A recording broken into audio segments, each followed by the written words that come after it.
The only people who don't want to disclose the truth are people with something to hide. Oprah Winfrey defending President Obama using the race card. That is the subject of this evening's Talking Points memo.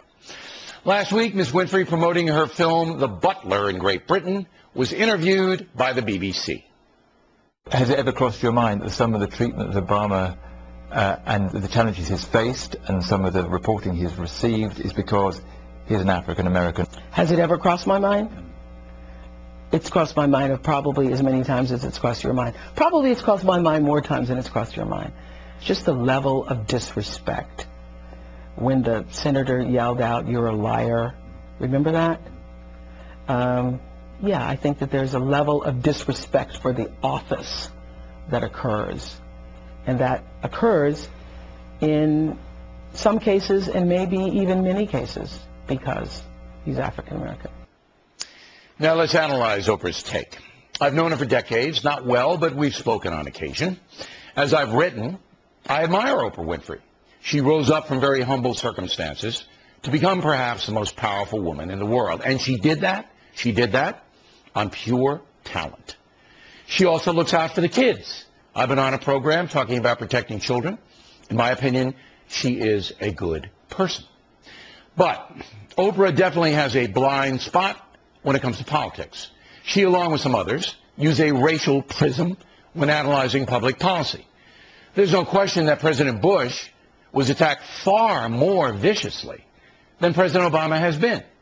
But Ms. Winfrey has not acknowledged that as far as I know. Both men had controversies, Bush, the Iraq War, Obama, health care. So, is there an anti-WASP sentiment in America? President Bush being a white Anglo-Saxon Protestant. I would like to put that question to Oprah Winfrey, but she has declined to appear on this program.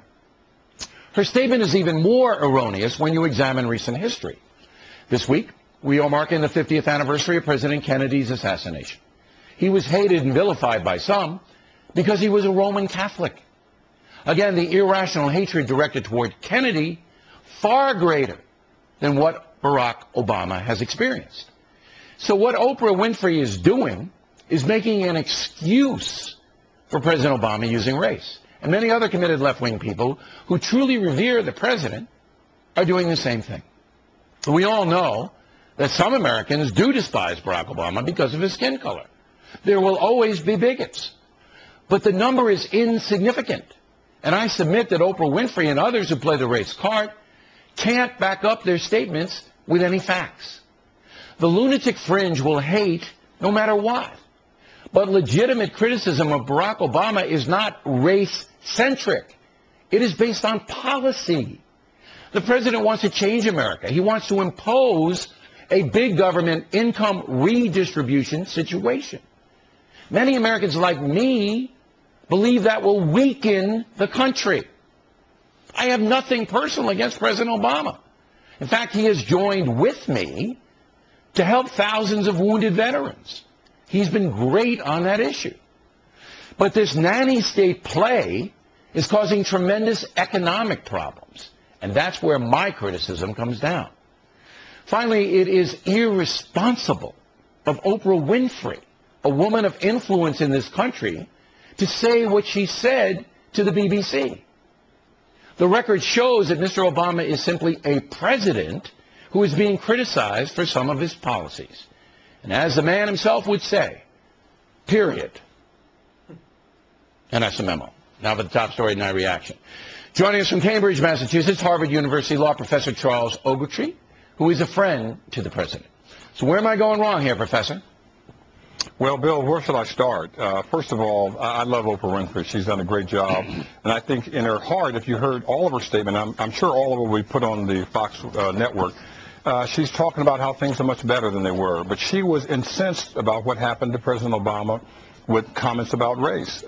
She didn't say anything that the president said. In fact, he is one who has Teflon and when it comes to issues of attacking him. He's been attacked by people from start to finish, and I think the reality is that he is a good man. He doesn't let race bother him.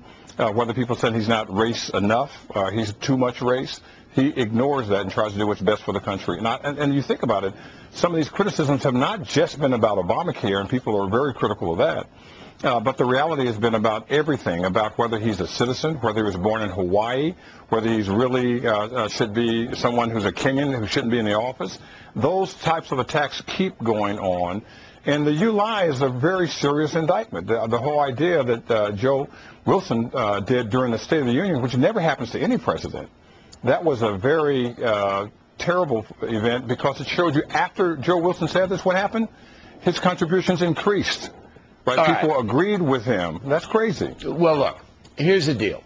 You say that the president basically is under fire in some precincts because of his race.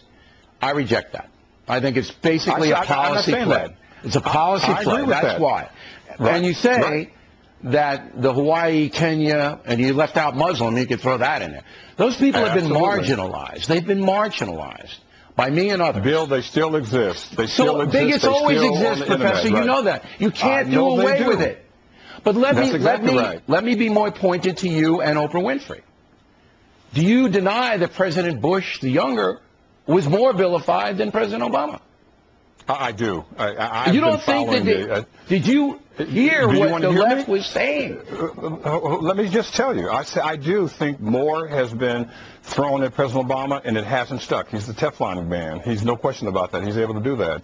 But he has been taking these attacks since he was a state senator from Illinois, when he was a U.S. senator in Illinois, when he was elected in 2008, when he ran against one of the great men who serves in Congress now, John McCain. He was elected again in 2012 when he ran against our governor, our former governor, Mitt Romney. And he has always been and will always be, as long as he lives. Just think about this, 2012, less than a year ago, just before he was reelected, it was Donald Trump saying, if you give me your transcript from college, if you give me your birth certificate, I'll give you $5 million. You know, come on now. Listen, we've already solved that issue. Why are we still doing that? You can't control individuals from doing what they do. But Ms. Winfrey is indicting this country in Great Britain for being a racist country which objects to President Obama because of his skin color. Flat out false, not true, and you just made the point. He was elected twice. Black Americans comprise 13% of the population, okay? So just the facts. Is there one legitimate news organization in this country, anywhere, Professor, that has used race to attack Barack Obama? One.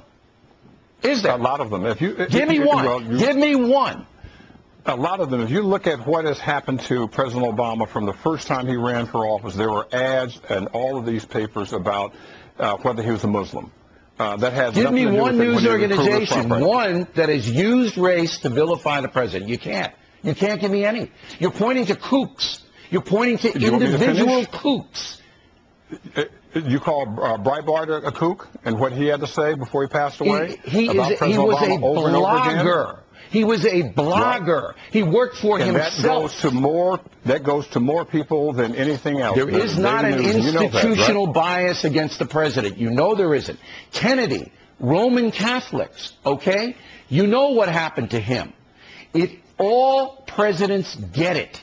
It is not a skin color deal. I'll give you the last word. Just this, Bill. I think that if people look at history and look at what happened to President Obama, he's overcome the issue of claims of race. He's done a very good job on that. And I think that as much as you can criticize Oprah Winfrey, he has, in a sense, fluffed off all of these attacks on him, and his focus is on the economy, on making Americans go back to work, on trying to make sure we have a comprehensive health care plan, and all those things are important. I love this man. He's doing a great job, and he's going to do a great job as an ambassador to the world once his term ends in 2016. All right. Good debate, Professor. We really appreciate you taking time to come on tonight. And come to Harvard. Come to Harvard, Bill. I think they're ashamed of me up there now. I'm embarrassment today. All right. The only people who don't want to disclose the truth are people with something to hide.